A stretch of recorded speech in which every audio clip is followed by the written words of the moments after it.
Hey everybody, it is Friday, May 1st.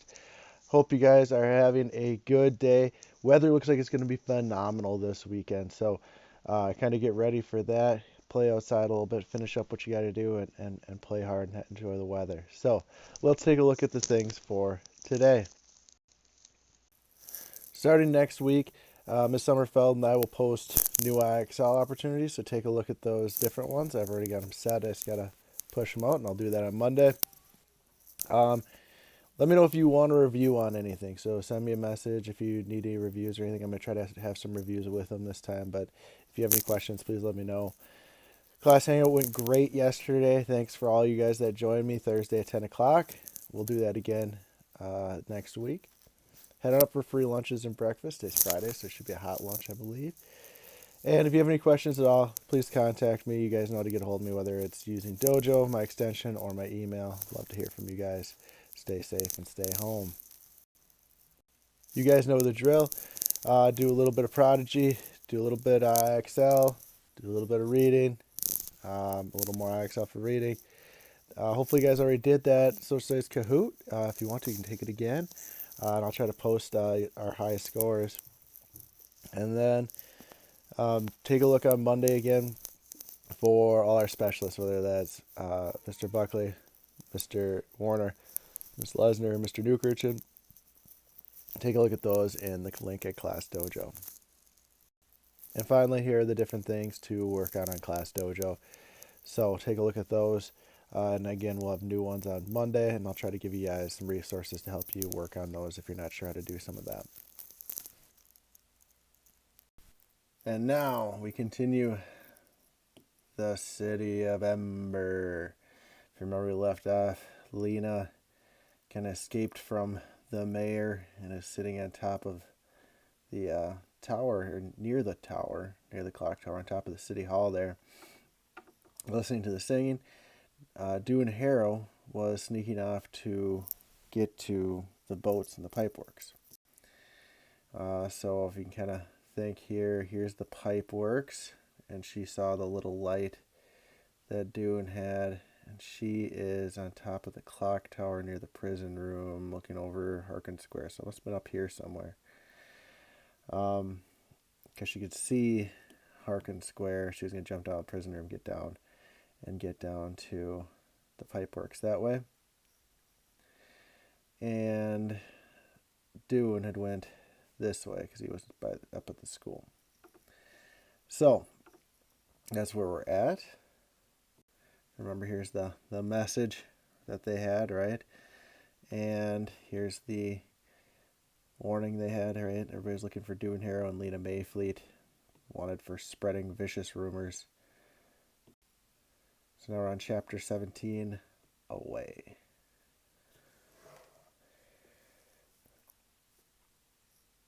At 3:20, Dune took his pillowcase pack, left the school by the back door, and started up Hib Street. He went fast. The lights had gone out for a few minutes just before 3, and he was nervous about being outside. He planned to take the long way to the pipeworks, out at the very edge of the city to avoid the guards that might still be looking for him. He was filled with dread about Lena. He wouldn't know what had happened to her until he got to the pipeworks, and she either showed up or didn't. All he could do now was run. He raced down Knack Street. It was strange to be out of the city with the streets so utterly deserted. Without the people passing by and back and forth, the streets seemed wider and darker. Nothing moved but himself, his shadow, and his fleeting reflection in the shop windows he passed. In Selvertine Square, he saw a kiosk where a poster with his and Lena's names on it had been pinned up. Everyone in the city must have seen the posters by now. He was famous, he thought wryly, but not in the way he wanted. There would be no glorious moment on the gathering hall steps after all. Instead of making his father proud, he would cause him dreadful worry. This thought made him so sad that his knees felt suddenly wobbly. How could he just vanish without a word? But it was too late now. He couldn't go back. If only there was some way to send him a message. In a moment he realized there was. He stopped, fished out of his pack for a paper and pencil he had brought, and scribbled on it, "Father, we found the way out. It was in the pipeworks after all. You will know about it tomorrow. Love, Dune." He folded it into quarters, wrote "Deliver this to Lois Harrow" in letters on the outside, or Loris Harrow on the outside, and pinned it to the kiosk. There. That would be the best he could do. He would have to trust that someone would deliver it. In the distance, he heard the faint sound of singing. He listened. It was the song of the river, just ending. Far below, like the blood of the earth, from the center of nowhere rushing forth. He sang under his breath. Like everyone in Ember, he knew the words of the 3 songs by heart. He sang along softly with the faraway singers. Making the light for the lamps of Ember, older than anyone can remember, faster than anything anyone knows, the river comes and the river goes. Up Rim Street, now to River Road, he was halfway there. The singers were starting on, the song of the darkness. It was his favorite, with its powerful, deep harmonies. He was a little sorry to be missing it. He went up Pot Street, side of empty River Road Square, around another poster hung crookedly on the kiosk, and he was headed toward North Street when suddenly the lights flickered and went out. He jolted to a stop. Stand still and wait. That was his automatic response. In the distance he heard a dip in the sound of the singing and some startled voices breaking the flow. But then the song rose again, defying the darkness. For a moment, all thoughts vanished from Dune's mind. There was nothing but the fearless words of the song. Black as sleep and deep as dreaming, darkness end in endless night. Yet within the streets of Ember, bright and bravely shines our light. He sang, standing still in the blackness. When the song ended, he waited, and the lights surely to come back soon. For a few minutes there was silence, and then, far away but piercingly clear, he heard a scream. More screams and shouts followed, the sounds of panic. He felt the panic himself, like the hand taking hold of him, making him want to leap up and fling himself against the dark. But suddenly, there was a flash of joy. He remembered. He didn't have to wait for the lights to come back on. He had what no citizen of Ember ever had before, a way to see in the dark. He set his pack down, untied the knot on the top, and groped around inside until he felt a candle. Down in the corner, he found a little pack of matches. He scraped the match against the pavement. It flared up instantly. He held the flame to the string on the candle, and the string began to burn. He had a light. He had the only light in the entire city. The candle didn't cast its light very far, but it was enough to see that at least the pavement was in front of him. He went slowly along Pot Street. Then he turned left on North Street, and at the end of the street was a wall of the Pipeworks office. When he got to the Pipeworks entrance, no one was there. A little cloud of moths came to flutter around the flame of his candle, but otherwise nothing moved in Plummer's Square. There was nothing to do but wait. Dune blew the candle out. He didn't want to use it all up in case the light stayed off for a long time, and squatted down on the pavement, setting down his bundle and leaving it against one of the big trash cans. He waited, listening to the distant shouts, and then at last the lights blinked again, and came on. Lena was nowhere in sight, but if the guards had found her and taken her... But Dune preferred not to think about that yet. He would wait for a while. She would have been delayed by the blackout if she was on her way. He couldn't see the clock tower from here, but it was probably not quite 4 o'clock. What if she didn't come? The singing was over. The people were dispersing throughout the city, and the guards, no doubt, would soon resume their search for him. Dune clasped his arms together and pressed them hard against his stomach, trying to stop the queasy fluttering. If she didn't come, Dune had 2 choices. He could stay in the city and do what he could to save Lena, or he could go into the boat himself and hope Lena could somehow free herself and tell people of Ember the way out. He didn't like either of these plans. He wanted to go down the river, but he wanted to go with Lena. Dune stood up and hoisted his sack again. He was too restless to keep sitting. He walked down Grappery Street and looked in both directions. Not a single person was in sight. He walked down Plummer Street, thinking that perhaps Lena was coming the way of the city's edge as he had, to avoid being seen. But no one was there. He didn't even see anyone when he went past Sublink Street to the very end of the city. He had to decide what to do. He went and stood in the doorway of the pipeworks. Think, he said to himself, think. He was not even sure he could make the river journey by himself. How could he get to the boat and into the water? Could he lift it without help? On the other hand, how could he help Lena if she was in the hands of the mayor's guards? What could he possibly do that would not just get himself caught too? He felt sick. His hands were cold. He stepped out of the doorway and scanned the square once again. Nothing moved but the moths around the lights. And then down Grappery Street, Lena came running. She came slantwise across the square. She dashed to meet her. She was hugging a bundle to her chest. I've come. I'm here.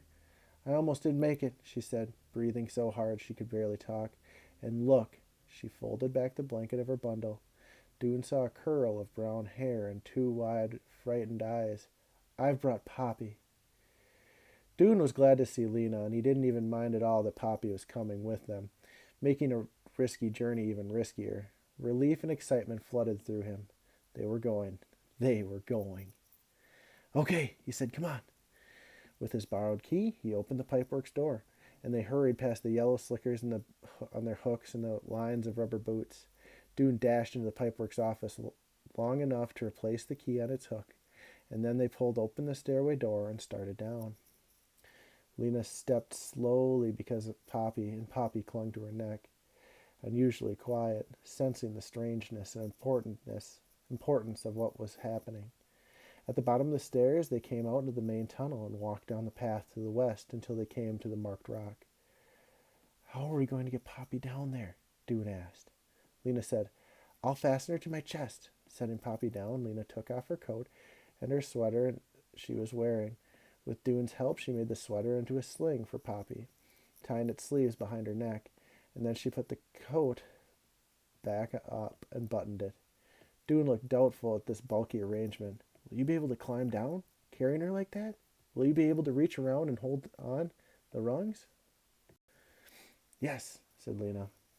Now that she had Poppy with her, she felt brave again. She could do whatever she needed to. Dune went down first. Lena followed. Stay very still, Poppy, she said. Don't squirm. Poppy didn't stay still, but even so, it was not easy going down the ladder with her extra weight. Lena's arms were just long enough to reach past Poppy and hold onto the ladder. She descended very slowly. When she got to the ledge, she stepped sideways, gripped the hand of Dune, held out for her, and with a deep breath of relief came into the entryway. They walked to the back of the entry hall, and Dune opened the steel panel and took out the key. He slid aside the door to the room where the single boat was, and they went in. Dune took his candle from his sack and lit it. Lena unwrapped Poppy and set her down on the back of the room. Don't move from here, she said. Poppy put her thumb in her mouth, and Dune and Lena set to work. Dune's sack went in and pointed end of the boat, which they decided must be the front. They put the boxes of candles and matches into the rear of the boat. It was clear that they had been designed to go there. They fit snugly. The poles, labeled paddles, were a mystery. Lena thought maybe they were weapons, meant to be fending off hostile creatures. Dune thought they might fit across the boat somehow and make railings to brace yourself against, but he couldn't get them to work that way. Finally, they decided just to leave the paddles in the bottom of the boat and figure out what they were as they went along. Dune dripped a bit of wax on the floor and stood his candle up on it so he'd have both hands free. Let's see if we can lift the boat, he said. With Dune in the rear, Lena at the front, they found they could lift the boat with ease. It was amazingly light, even with the boxes and pack inside it. They set it down again. The next step was to get it to the water somehow and then get in themselves. We can't just drop it in, Lena said. The water would grab it right away. That must be what these ropes are for, said Dune. We lower it by holding onto the ropes and tie the ropes to something to keep it from moving. To what? Must have a peg or something on the wall to tie it to. Dune went back to the edge of the river and got down on his knees. Leaning over, he felt with one hand along the bank below. At first, there was only smooth, slippery rock. He moved his hand slowly back and forth, up and down. River water splashed against his fingers. At last he felt something. A metal rod attached to the river wall, like the rungs of the ladder they had climbed down. I found it, he called. He got up again and went back to the boat room. Let's carry a boat out, he said. He and Lena lifted it and, taking small steps, moved it forward. As they went out to the door, Poppy began to wail. Don't cry, Lena called to her. Stay right here, right there. We'll be back in a second. They carried the boat right out to the edge of the water and set it down carefully, its front end pointing downstream. Dune knelt again, feeling for the metal rod. Hand me the end of the rope, he said. Which rope? Lena thought for a second. She realized it had to be the one attached to the side of the boat nearest to her. That would be the side closest to the riverbank. When they put the boat in, she uncoiled the rope and ran it to the boat and handed its end down to Dune, who lay on his stomach, with his head hanging over the edge, and knotted the rope to the metal rung on the wall. He got to his feet again, wiping the water from his face. Now, Dune said, we can put the boat in the water. Another wail came from the boat room. I'm coming, Lena called, and dashed back for Poppy. She hoisted her up and spoke into her ear in the voice she used for announcing an exciting game. We're going to go on an adventure, Poppy. We're going to go for a ride. A ride in the water. It will be fun, sweetie. You'll see. She blew out the candle, and Dune had left and carried Poppy to the river's edge. Are we ready? Said Dune. I guess we are. Goodbye to Ember, Lena thought. Goodbye to everyone. Goodbye to everything. For a second, a picture of herself arriving in a bright city of her dreams flashed in her mind. And then it faded, and it was gone. She had no idea what lay ahead. She set Poppy down against the wall of the entry passage. Sit here, she told her. Don't move until I tell you. Poppy sat, her eyes wide, her plump legs sticking out in front of her. Lena took hold of the rope in the rear of the boat. Dune took hold of the rope in the front. They heaved the boat up and stretched sideways to swing it over the water. It tipped alarmingly from side to side. Let it down, yelled Lena. They both let the rope slide through their hands, and the boat fell and hit the water with a slap. It bounced and rocked and pulled against its tether. But Dune's knot held. The boat stayed in place, waiting for them.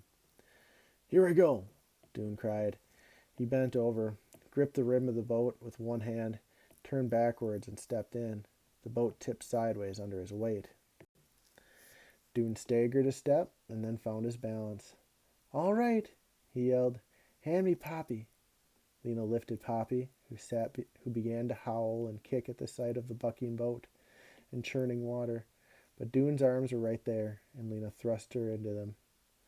A second later, she jumped with herself, and then all three of them were tossed into the floor of the boat by the violent rocking. Dune managed to get to his feet. He hauled on the rope and held the boat to the bank against he was close enough to reach the knot. He struggled with it. Water splashed into his face. He yanked at the knot, loosened it, pulled the rope free, and the boat shot forward. The next chapter, chapter 18, is Where the River Goes. And we'll find out where the river goes Monday. Quick picture. I just threw one up of a Kahoot. I think this is a more recent one. Here, I threw up some pictures from one of our earlier beaver bashes. We had a little picture wall, and so you guys can see yourselves here. You guys took a quick picture on that wall. So there's everybody right before one of our beaver bashes. Oh man, City Vember's starting to get pretty intense. So hope you guys are enjoying that. I hope you guys have a phenomenal weekend. Get out, enjoy that weather, play hard, do something fun. It's supposed to be almost 70 on Saturday. So really get out and enjoy that. Opening fishing weekend maybe for some of you guys. So really look forward to doing that. And I hope you guys have a phenomenal day. If you do go fishing, take a picture. I want to see if you catch anything. And everybody else have a great weekend. Look forward to seeing you back on Monday. Talk to you guys later. Bye.